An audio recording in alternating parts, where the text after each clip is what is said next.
reading The Cabin in the Woods. The Cabin in the Woods, Volume 2, as told by Mogen, son of Molak.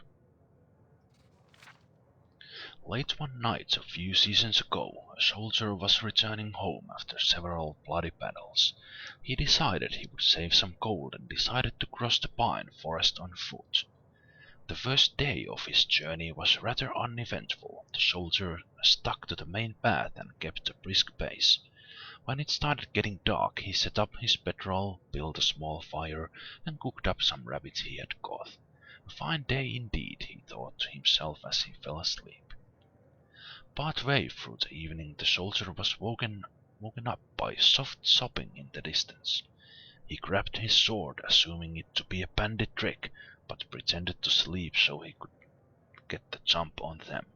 After a few minutes, the sobbing started moving away from his camp until he could no longer hear it. For the rest of the night slept with one eye open.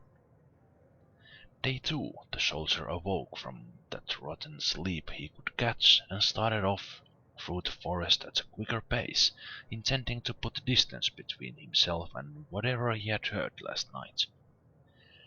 As the day went on, it began to rain heavy, so the soldier built himself a little shelter for the evening so he could remain dry while he slept.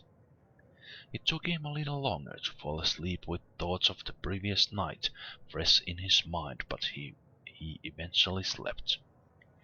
This time he awoke to sobbing that sounded like it was right outside his shelter.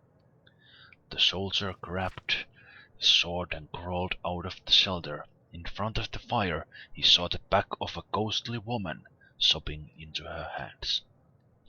The soldier mustered his courage and asked her what was wrong. No answer. He began to slowly approach, but before he could reach her, she turned and screamed at him. The ghostly woman raised an axe and began to run at the soldier, disappearing before she made contact. The soldier took off into the night with just his sword in hand. He ran until the first light of dawn, where he started down the road again, as fast as he could move. The third day was bright and sunny, but the soldier, rattled and sleepless, didn't even notice. He moved as fast as he could, trying to get through the forest before nightfall. As darkness began to fall, he saw a cabin just off the road and thought to himself it would be a good place to hunker down for the night. After arriving at the cabin, he spent some time blocking the doors and windows. Nothing would get in. Despite his preparations, he could not sleep. He sat in what used to be the cabin's bedroom, staring at the barricaded door, shaking. Eventually he could keep his eyes open no longer and fell asleep. This time he woke to laughing on the other side of the barricaded door. It sounded like the woman from before, but he refused to believe it was her. The soldier burst through the barricaded door into the main room to find the ghostly woman from the night before, staring at the ground, laughing hysterically with axe in hand. He began to relentlessly attack the ghostly woman, but he could feel his strikes were less effective.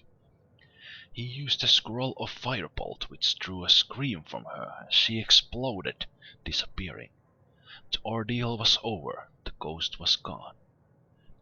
The soldier slept well that night and next day made excellent distance through the woods. As the sun began to set, he came out on the other side of the forest and looked back, remembering the days before.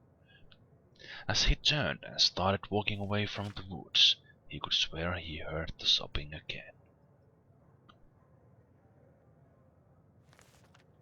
And that was The Cabin in the Woods.